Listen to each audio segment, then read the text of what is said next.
चुनाव आयोग में यह अनुरोध करने गए थे कि यह सभी बूथों की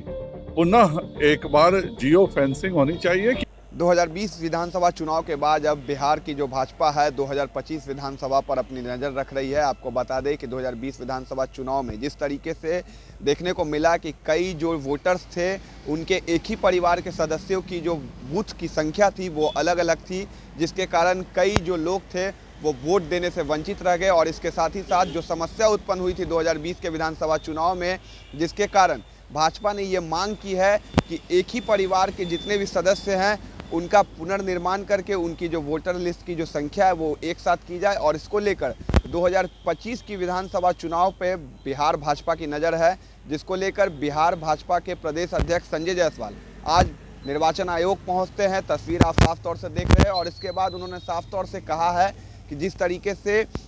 भाजपा 2025 के विधानसभा चुनाव की तैयारियों में अभी से ही लग गई है और जो वोटर्स है उनका जो वोटिंग लिस्ट है उसको एक बार चुनाव आयोग की तरफ से फिर से पुनर्निर्मित करके फिर से उसका आकलन करना चाहिए, जिससे कि जो दिक्कत 2020 विधानसभा चुनाव में सामने निकल कर आई है 2025 के विधानसभा चुनाव में, ये दिक्कत जो है इसे जल्द से जल्द दूर कर लिया जाए। और इसको लेकर क्या कुछ कहा है बिहार प्रदेश अध्यक्ष संजय जायसवाल ने, आप सुनिए। क्या मकसद क्या माना जाएगा? इस चुनाव के दरमियान जब बूथों का बंटवारा हुआ तो दो बहुत बड़ी समस्याएं हमें देखने को मिली। पहली समस्या ये थी कि बहुत सारे बूथों से काफी ज्यादा दूरी पर वोटर थे और उन्हें कुछ तो ऐसी भी बूथों की शिकायत मिली जहां 5 किलोमीटर से ज्यादा दूर वोटर थे। और दूसरा ये कि बूथों का बंटवारा जब हुआ तो एक ही परिवार के आधे सदस्य एक बूथ पर थे और कुछ सदस्य जो बाद में जुड़े वो दूसरे बूथ पे चले गए। तो हम लोग आज भारतीय जनता पार्टी की तरफ से चुनाव आयोग में यह अनुरोध करने गए थे कि यह सभी बूथों की पुनः एक बार जियो फेंसिंग होनी चाहिए कि किस बूथ का कितना इलाका रहेगा, इसका एक पूरा पुनर्निरीक्षण हो और उसके साथ ही उस इलाके के वोटर का पूरा लिस्ट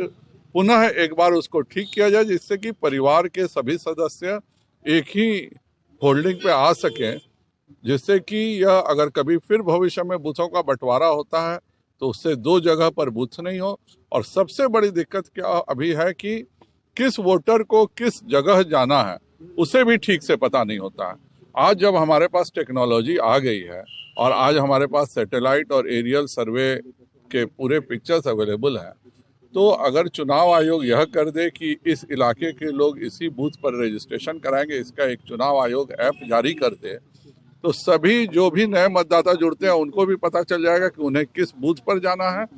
और सभी की दूरी बूथ से घरों की नजदीक हो जाएगी और यह कंफ्यूजन नहीं होगा कि कोई एक खास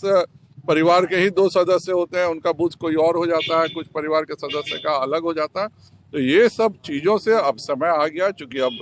लोकसभा और विधानसभा के चुनाव खत्म हो चुके हैं। अगले विधानसभा चुनाव से पहले यह एक चुनाव आयोग को पूरी योजना बना करके अपने वोटर लिस्ट का पुनर्निरीक्षण करके और नए परिसीमन जो जिस जगह बूथ हैं उस